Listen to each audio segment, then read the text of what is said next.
Hello everyone, आज date है 19 मई 2021 और द हिंदू न्यूज एनालिसिस में आपका स्वागत है। इस वीडियो में हम द हिंदू की इंपॉर्टेंट न्यूज को प्रीलिम्स और मेंस के पर्सपेक्टिव से डिस्कस करेंगे। इस न्यूज़पेपर की पीडीएफ का लिंक नीचे डिस्क्रिप्शन में दिया हुआ है या फिर आप direct Telegram channel volcano IAS academy को सर्च करके वहां से भी पीडीएफ को डाउनलोड कर सकते हो। फर्स्ट न्यूज, आज हम टॉपिक डिस्कस करेंगे एग्जिट पोल और ओपिनियन पोल के बारे में। एग्जिट पोल और ओपिनियन पोल के बारे में अगर हम डिस्कस करें तो प्रीलिम्स में डायरेक्ट जैसे एग्जिट पोल और ओपिनियन पोल के बारे में स्टेटमेंट देकर के पूछ सकते हैं कि कौन सा स्टेटमेंट इनसे रिलेटेड है। मेंस में क्वेश्चन कैसे आएगा कि अभी प्रेजेंट टाइम में बहुत सारे लेजिस्लेटिव असेंबली के जब इलेक्शन हुए तो कुछ ऐसी कंट्रोवर्सी क्रिएट हुई है एग्जिट पोल और ओपिनियन पोल को लेकर के। तो मेंस में क्वेश्चन आ सकता है कि एग्जिट पोल और ओपिनियन पोल को क्या बैन किया जाना चाहिए, क्या उन पर रोक लगाई जानी चाहिए। तो ये तो हमने क्वेश्चंस के टाइप देखे कि कैसे क्वेश्चंस इस टॉपिक से आ सकते हैं। अब एग्जिट पोल और ओपिनियन पोल के बारे में अगर हम डिस्कस करें तो एक कॉन्टेक्स्ट अगर देखें इस टॉपिक का कि प्रॉब्लम क्या है, क्यों न्यूज़ में है। अभी वेस्ट बंगाल जो लेजिस्लेटिव असेंबली है वहाँ के इलेक्शन हुई। जैसे ही वहाँ के चुनाव संपन्न होते हैं उसके बाद में बहुत सारी एजेंसीज ने अपने अपने प्रेडिक्शन निकाले कि इस पार्टी को इतने वोट मिलेंगे। तो उन्होंने जो प्रेडिक्शन निकाले उसमें उन्होंने TMC मतलब तृणमूल कांग्रेस को इतनी मेजोरिटी नहीं दी थी जितनी कि उन्हें चुनाव में मिली। बाद में रिजल्ट जब सामने आया तो TMC को बहुत अच्छी खासी सीटें मिली हैं। तो इसी को लेकर के प्रेजेंट टाइम में ये पॉइंट्स न्यूज में चल रहे हैं कि एग्जिट पोल और ओपिनियन पोल को क्या बैन किया जाना चाहिए, क्योंकि जो उन्होंने जिन जिन एजेंसीज ने अपने अपने एग्जिट पोल निकाले थे उनको लेकर के कंट्रोवर्सी हुई, क्योंकि उन्होंने जितनी मेजोरिटी जिस पार्टी को दी थी उतनी मेजोरिटी उस पार्टी को नहीं मिल पाई। अब एग्जिट पोल और ओपिनियन पोल के बारे में अगर हम बात करें, सबसे पहले इसके बेसिक फैक्ट्स की हमें बात करनी चाहिए कि एग्जिट पोल और ओपिनियन पोल होता क्या है। सबसे मेन डिफरेंस दोनों में ये होता है कि जब आपके इलेक्शन चल रहे हो तो इलेक्शन के दौरान मतलब प्री इलेक्शन जो सर्वे होता है वो होता है ओपिनियन पोल, और एग्जिट पोल होता है कि इलेक्शन आपके कंप्लीट हो गए और इलेक्शन कंप्लीट होने के बाद में आपके चुनाव के क्या रिजल्ट आएंगे, किसको कितनी सीट मिलेंगी, ये होता है एग्जिट पोल। ओपिनियन पोल में होता है कि वोटर्स को गैदरिंग की जाती है एक जगह और इलेक्शन रिलेटेड जो इश्यूज होते हैं उनके ऊपर उनके व्यूज़ जाने जाते हैं कि वो किस चीज़ से अफेक्टेड हैं, किस चीज़ से उनको प्रॉब्लम है और कौन सी पार्टी को वो सपोर्ट करते हैं। ये होते हैं ओपिनियन पोल। और ओपिनियन पोल के आधार पर ही जब जो रेटिंग एजेंसी होती है जो अपने अपने पोल्स निकालती है, अपने अपने रिजल्ट निकालती हैं, वो इन्हीं ओपिनियन पोल्स का यूज़ करके फिर बाद में एग्जिट पोल निकालती हैं। अब एग्जिट पोल और ओपिनियन पोल के बारे में हमने देखा कि चुनाव से पहले ओपिनियन पोल और चुनाव खत्म होने के बाद में होता है एग्जिट पोल। मेन डिफरेंस हो गया। अब देखते हैं कि एग्जिट पोल और ओपिनियन पोल के बारे में कहीं पर कुछ लिखा गया है क्या। तो रिप्रेजेंटेशन ऑफ पीपल्स एक्ट के सेक्शन 126A में बताया गया है एग्जिट पोल के बारे में। इतना बोला गया है एग्जिट पोल के बारे में कि अगर चुनाव खत्म होने, मान लो आज आपके लास्ट चुनाव है, अभी देखो कुछ हमारे स्टेट्स में रेगुलर चुनाव हुए और उन चुनाव में से सबसे लास्ट में जो चुनाव हुए थे वो पश्चिम बंगाल में जिस दिन चुनाव लास्ट चुनाव है उस दिन मान लो 5 बजे चुनाव खत्म होने वाले हैं और 5 बजे से लगभग 4:30 बजे तक भी एग्जिट पोल नहीं निकाले जा सकते एजेंसीज के द्वारा। जैसे ही 5 बजे चुनाव खत्म होते हैं उसके बाद में एग्जिट पोल निकाले जा सकते हैं, ऐसा बोला गया है रिप्रेजेंटेशन ऑफ पीपल्स एक्ट 1951 के सेक्शन 126A में। ये जो RPA एक्ट है वो ओपिनियन पोल के ऊपर साइलेंट है, मतलब ओपिनियन पोल के ऊपर उन्होंने कुछ भी नहीं बोला है।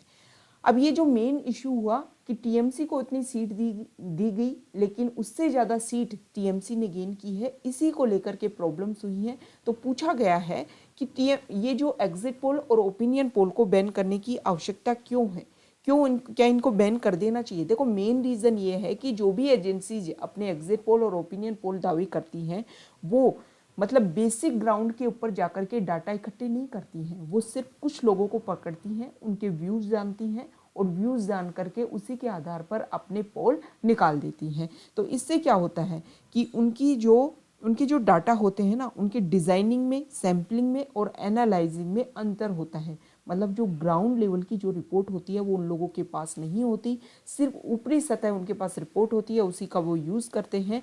और ये मेन प्रॉब्लम है जिसकी वजह से उनके एग्जिट पोल के जो नतीजे हैं वो सही नहीं बैठ पाते। दूसरा, मार्जिन ऑफ एरर, कम से कम 3% का मार्जिन ऑफ एरर रखा जाता है। लेकिन ये जो एजेंसीज हैं वो डायरेक्ट कट जो मतलब सीट्स हैं उनका आकलन करती है, जिसकी वजह से भी प्रॉब्लम होती है। देखो, सबसे मेजर इशू ये होता है कि ओपिनियन पोल में जब आप वोटर्स की बात जानते हैं और वोटर्स के बाद में किसी पार्टी के लिए आप क्लीन बोलते हैं कि इस पार्टी को लोग ज़्यादा सपोर्ट कर रहे हैं, तो सबसे बड़ा इशू ये उठता है कि ओपिनियन पोल के आधार पर जो लोग हैं उनके आइडियाज़ अफेक्ट होते हैं। बहुत सारे ऐसे वोटर्स होते हैं जो स्विंग वोटर्स होते हैं, मतलब लोगों के विचार जान करके कि किस पार्टी को ज़्यादा वोट मिलने वाले हैं, कौन सी पार्टी सरकार में आने वाली है, उनसे ज़्यादा इफेक्ट होकर के वो उसी पार्टी को वोट करते हैं। तो ओपिनियन पोल के आधार पर यही सबसे बड़ा आरोप लगाया जाता है कि ओपिनियन पोल से प्रभावित होकर के बहुत सारे वोटर्स चेंज हो जाते हैं एक पार्टी से दूसरी पार्टी को। इसीलिए बोला जाता है कि इनको बैन कर देना चाहिए। और लेकिन कुछ इनके पॉजिटिव बात भी बोली जाती है कि देखो, ये बोला जाता है कि आर्टिकल जो आपकी फ्रीडम टू स्पीच, और ये आर्टिकल को वायलेट करता है कि लोगों के माइंड को स्विंग करने की कोशिश करता है। लेकिन हम इसके प्लस पॉइंट में ये भी बोल सकते हैं कि जो एजेंसीज हैं, जो न्यूज़ रिपोर्टर्स हैं, वो खुद के भी तो आइडियाज़ रखते हैं, तो उनको भी फ्रीडम ऑफ स्पीच है, फ्रीडम ऑफ मतलब अपनी बात रखने का उनको भी तो फ्रीडम है ना, उनके भी तो फंडामेंटल राइट्स हैं, वो भी तो अपनी ड्यूटी के साथ जस्टिस कर रहे हैं। तो इस पॉइंट को तो आर्टिकल 19 वाले पॉइंट को तो आप नेगेटिव पॉइंट्स में भी रख सकते हो और पॉजिटिव पॉइंट्स में भी रख सकते हो। अब हम इंटरनेशनल प्रैक्टिस की बात कर लेते हैं कि इंटरनेशनल प्रैक्टिस मतलब कौन कौन से जो कंट्रीज हैं उसमें किस तरीके से ओपिनियन पोल और एग्जिट पोल को बोला जाता है। 16 यूरोपियन कंट्रीज ऐसे हैं जहां पर ओपिनियन पोल के ऊपर बैन है। अब ये जो बैन है वो टाइम फ्रेम है, मतलब 24 आवर्स से और 1 महीने तक का बैन हो सकता है। मतलब पोलिंग डे, मान लो आज 19 मई को चुनाव है, तो मिनिमम है कि 24 आवर्स, मतलब आप 18 को ओपिनियन पोल्स नहीं वो कर सकते, आप 17 से, और 1 महीने तक का बैन है। किसी देश में 15 दिन पहले आप ओपिनियन पोल निकालना पड़ता है, किसी जो कंट्री है उसमें 10 दिन का बैन है। ऐसे ही अगर हम बात करें इटली, स्लोवेकिया और लग्जमबर्ग में 7 डेज़ का बैन है, मतलब 7 डेज़ पहले आपको ओपिनियन पोल निकालने पड़ते हैं। फ्रांस की बात करें तो फ्रांस में 24 आवर्स का बैन है। यूके में कोई रिस्ट्रिक्शन नहीं है ओपिनियन पोल के ऊपर, मतलब आप कभी भी ओपिनियन पोल्स को जारी कर सकते हो, लेकिन results of exit poll can't be publish until the voting is over. जैसे हमारे इंडिया में होता है कि जब तक वोटिंग कंप्लीट नहीं हो जाती तब तक आप एग्जिट पोल नहीं निकाल सकते हो। यूएस में media coverage of opinion poll is regarded as an integral part of free speech in elections and publications is allowed at any time. US में कोई रिस्ट्रिक्शन नहीं है, आप कभी भी पब्लिश कर सकते हो। यूएस में सिर्फ एक रिस्ट्रिक्शन है, the only restriction that exist, not reporting likely outcomes from exit polls before voting is over on election day is one that news organization commissioning the polls voluntarily impose upon themselves। तो ये हमने international practice देखी। India में क्या क्या बात है, India में आर्टिकल 126A ऑफ आरपी है हमने देखा, और एग्जिट पोल और ओपिनियन पोल के बारे में जो जो बेसिक डिफरेंस है उनको हमने अच्छे से डिस्कस किया। अब द हिंदू की जो इम्पोर्टेंट न्यूज़ है उनको हम डिस्कस कर लेते हैं। First news, Shailaja other veterans dropped from Kerala cabinet. News क्या है यहाँ देखिए, केरला में भी लेजिस्लेटिव असेंबली के इलेक्शन होते हैं और वहाँ पर जो पहले उनकी कैबिनेट मतलब उसी पार्टी को दोबारा से मेजोरिटी मिली है, तो वहाँ पर जो पहले कैबिनेट में मिनिस्टर्स थे उनको चेंज किया गया है। और कारण ये बताया गया है कि हम रिस्पॉन्सिबिलिटी जो दी जाती है उनको हम चेंज करते रहते हैं, रोटेट करते रहते हैं, मतलब जो रिस्पॉन्सिबिलिटी पहले किसी के पास थी उसको हमने रोटेट किया है और न्यू जो फेसेज हैं उनको शामिल किया गया है कैबिनेट में। ये जो मिस शैलजा हैं, के शैलजा, ये मिनिस्टर रही हुई हैं और इन्होंने एज ए हेल्थ मिनिस्टर बहुत ही शानदार काम किया था केरला लेजिस्लेटिव असेंबली में। अगर इनकी बात देखें तो मिस सैलजा ने कोविड-19 पेंडेमिक के दौरान और इससे पहले निपा वायरस के दौरान जब केरला ने एक शानदार फाइट की इन दोनों वायरसेस के अगेंस्ट, तो इनमें इन मिनिस्टर का मतलब जो के सैलजा हेल्थ मिनिस्टर रही वहाँ पर, उन्होंने काफ़ी इम्पोर्टेंट रोल प्ले किया गया था। तो इसी को लेकर के कंसर्न क्रिएट किया जा रहा है कि कोविड-19 पेंडेमिक अभी ख़त्म नहीं हुआ है और उन्होंने जिस शानदार तरीके से काम किया था कोविड-19 पेंडेमिक के दौरान, उनके उस काम को ध्यान में रख करके उन्हीं को हेल्थ जो सेक्टर है वो दोबारा उन्हीं को दिया जाना चाहिए। इस आर्टिकल में निपा वायरस की बात की गई है। तो निपा वायरस के बारे में हम थोड़े से बेसिक फैक्ट्स देख लेते हैं। निपा वायरस की बात करें तो निपा वायरस एक जूनोटिक डिजीज़ है। जूनोटिक वायरस मतलब ये एनिमल्स टू ह्यूमंस ट्रांसफ़र होता है और एनिमल्स में से भी बैट्स टू ह्यूमंस, बैट से या फिर पिग से। बैट और पिग उन्होंने किसी फूड को कंटेमिनेट कर दिया और उस फूड को अगर ह्यूमंस ने खा लिया तो वो अफेक्ट करते हैं ह्यूमंस को। अगर निपा वायरस की बात करें तो सबसे पहले ये मलेशिया में आउटब्रेक इसका हुआ था और इंडिया में 2001 में जो सिलीगुड़ी जो जगह है वहाँ पर इसका आउटब्रेक हुआ था। उसके बाद में कुछ समय तक इस पर रोक लग गई। 2007 में वेस्ट बंगाल का जो नाडिया इलाका है वहाँ पर दोबारा से इसका आउटब्रेक होता है और साउथ इंडिया को काफ़ी अफेक्ट किया था निपा वायरस ने।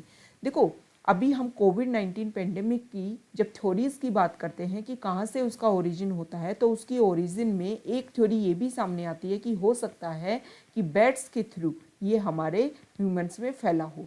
तो बैट्स को क्या कारण है कि बैट्स के ऊपर इतना बोला जाता है कि बैट्स में इतने सारे वायरसेज होते हैं जिसकी वजह से बहुत सारे वायरसेज जो होते हैं ना वो बैट्स की बॉडी में प्रिजर्व होते हैं। इसी की वजह से बहुत सारे जो डिजीज़ हैं उनमें एज ए इंटरमीडिएट या फिर इंटरमीडिएरी के रूप में काम करता है bat. Next news, vaccination lag in rural India points to a looming crisis. Vaccination की हमारे इंडिया में बात की गई है। कोविड-19 की जो सेकेंड वेव आई है उसमें हमारे सेमी अर्बन और जो रूरल एरियाज़ हैं वो काफ़ी अफेक्टेड हुए हैं। इसमें ये बोला गया है इस आर्टिकल में कि अर्बन एरियाज़ के बाहर अगर हम बात करें तो ओनली 15% ऐसे लोग हैं जिनको इम्यूनाइजेशन या फिर वैक्सीनेशन मिला है। यहाँ पर कुछ डाटा दे रखे हैं वैक्सीनेशन को लेकर के। तो उसमें ये बोला गया है कि जब फर्स्ट वेव हमारे इंडिया में आई थी तो उस समय हमारा अर्बन एरिया ज़्यादातर इफेक्ट हुआ था, लेकिन जब हमारा पीक आया था सितंबर 2020 में, उस समय अर्बन एरिया से सेमी रूरल एरियाज़ की तरफ जाने लग गए थे। मतलब कुछ केसेज रूरल एरियाज से भी उस समय आने लग गए थे। उसके बाद में जब सेकेंड वेव आती है तो सिमिलर पैटर्न होता है, urban area, semi urban, rural, semi rural areas March 2021 तक, और उसके बाद में मिड में तक ये ज़्यादातर जो केसेज हैं वो रूरल और सेमी रूरल एरियाज़ में ज़्यादा होने लग जाते हैं 65%, और वर्सेज कंपैरिजन किया जाए अर्बन और सेमी अर्बन एरिया से तो वहाँ पर सिर्फ और सिर्फ 35%। मतलब कोविड-19 पेंडेमिक अर्बन एरिया से निकल करके रूरल एरियाज़ की तरफ एक्सटेंड हो रहा है। तो इसीलिए रूरल एरियाज़ में अवेयरनेस ज़्यादा होनी चाहिए, ज़्यादा से ज़्यादा उनको डिजीज़ को किस तरीके से कंट्रोल करना है, किस तरीके से कौन कौन से सिम्टम्स हैं, इनको लेकर के देखो फियर नहीं होना चाहिए, लेकिन जो डिजीज़ है उनके सिम्टम्स को लेकर के अवेयरनेस होनी चाहिए ताकि जो भी पेशेंट हैं उनको समय रहते हुए जब डायग्नोसिस मिलेगा, उनको क्योर किया जाएगा तो ये प्रॉब्लम ज़्यादा नहीं फैलेगी। वैक्सीनेशन के डाटा दे रखे हैं कि हमारे इंडिया में जब 60% से ज़्यादा केसेस रूरल और सेमी रूरल एरिया में आ रहे हैं, जबकि 14 मई तक कोविड-19 वैक्सीन की अगर बात की जाए तो 12 to 15% जो हमारे इनहेबिटेंट्स हैं उनको वैक्सीनेशन की एक डोज मिली हुई है। और अर्बन और सेमी अर्बन एरियाज़ में बात की जाए तो 30% रेजिडेंट्स अर्बन में और 19% सेमी अर्बन एरियाज़ में जिन्होंने 1 डोज ले ली है वैक्सीनेशन की। और बोथ डोज की बात करें तो रूरल रेजिडेंट्स में 15 मई तक के डाटा हैं ये, जिसमें से 2.6% पॉपुलेशन ने ही अभी दोनों डोज ली हैं वैक्सीनेशन की। और अर्बन ड्वेलर्स की बात करें तो 7.7% पॉपुलेशन ने दोनों डोज गेन कर ली हैं। तो देखो इस आर्टिकल में लास्ट में ये बोला गया है कि कोविड-19 की हो सकता है वेव बार बार रिपीट हो, तो उन वेव्स को रोकने के लिए वैक्सीनेशन काफ़ी हेल्प करेगी और इस चीज़ को ध्यान में रखना है। नेक्स्ट न्यूज, यही पिक्चर देखिए, इजराइल और हमास के बीच में जो एक प्रॉब्लम चल रही है, उस प्रॉब्लम को यहाँ पर इस पिक्चर के थ्रू दिखाया गया है कि किस तरीके से हमास और इजराइल एक दूसरे के ऊपर अटैक कर रहे हैं और उस अटैक में कितना ज़्यादा नुकसान हो रहा है। नेक्स्ट न्यूज, देखिए, food rights group welcomes free ration move. Delhi के जो सीएम है अरविंद केजरीवाल, उन्होंने अनाउंसमेंट किया है कि हम जो अंजलि भारद्वाज दिल्ली रोजी रोटी अधिकार अभियान की जो हेड हैं, उन्होंने बोला है कि नॉन कार्ड होल्डर्स, मतलब जिनके पास राशन कार्ड है, उनको तो फूड ग्रेन्स दिए ही जा रहे हैं। ये तो पहले भी था, जो हमारा पीडीएस सिस्टम है उसके थ्रू भी दिया जा रहा था, और जब पीएम गरीब कल्याण योजना के तहत भी एक्स्ट्रा 5 किलो जो ग्रेन्स दिए जा रहे हैं, तो उन लोगों को तो देखो हेल्प हो ही रही थी। लेकिन हमारे इंडिया में बहुत सारे लोग ऐसे हैं जिनके पास राशन कार्ड ही अवेलेबल नहीं है, और राशन कार्ड अवेलेबल ना होने की वजह से उन लोगों को प्रॉब्लम हो रही थी। उन लोगों के पास में जब जॉब नहीं है, तो जॉब ना होने की वजह से फूड ग्रेन्स की भी काफ़ी बड़ी समस्या उनके सामने आ रही थी। तो इसी के लेकर के जब सीएम अरविंद केजरीवाल ने ये स्टेटमेंट दिया कि नॉन कार्ड होल्डर्स को भी क्या दिया जाएगा, फूड ग्रेन्स दिया जाएगा, तो इसका काफ़ी अच्छा, ये बहुत अच्छा इनिशिएटिव माना है। इसके अलावा जो सीएम है दिल्ली के, उन्होंने ये भी बोला है कि कोविड-19 पेंडेमिक के दौरान ऐसे बच्चे जिनके दोनों पेरेंट्स की डेथ हो गई है कोविड-19 के दौरान, तो उन लोगों को एजुकेशन दी जाएगी, फ्री एजुकेशन, किसके द्वारा, दिल्ली गवर्नमेंट के द्वारा। तो ये अच्छा इनिशिएटिव है।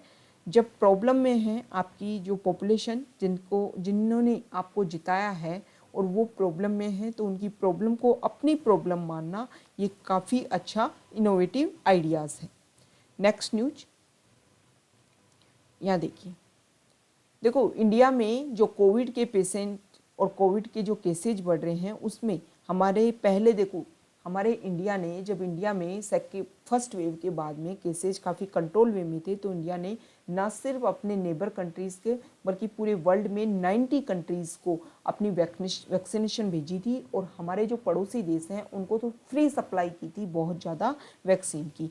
और अब इंडिया को जब ज़रूरत है, तो हमारे जो पड़ोसी देश हैं वो भी इंडिया को सपोर्ट कर रहे हैं। ढाका ने सेकेंड कंसाइनमेंट में भेजा है, जिसमें मेडिसिन हैं, प्रोटेक्टिव गियर्स हैं, ये सब कुछ इंडिया को असिस्टेंस के रूप में उन्होंने भेजा है, ताकि कोविड-19 की जो सेकेंड वेव ने इंडिया को इफेक्ट किया है, वो कम से कम इफेक्ट हो इंडिया के ऊपर। नेक्स्ट न्यूज, यहाँ देखिए, new naming system for virus variants.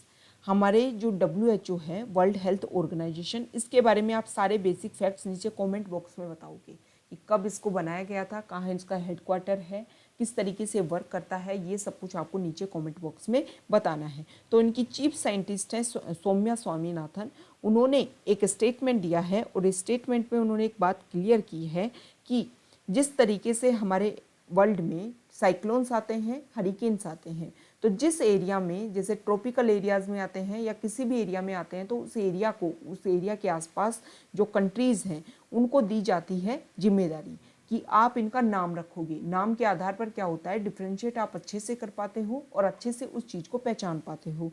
तो कोविड के जो अभी नए नए वेरिएंट सामने आ रहे हैं, उनको नाम दिया जा रहा है इस तरीके से।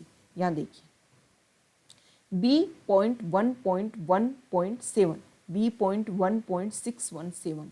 तो सौम्या स्वामीनाथन ने स्टेटमेंट में ये बोला कि इस तरीके के जो नाम दिए जा रहे हैं काफ़ी टफ होते हैं, जो नॉर्मल लोग हैं उनको याद नहीं हो पाते। तो जो नए वेरिएंट जो सामने आ रहे हैं, मतलब कोविड के जो नए वेरिएंट हैं, उनका नामकरण अलग तरीके से किया जाएगा।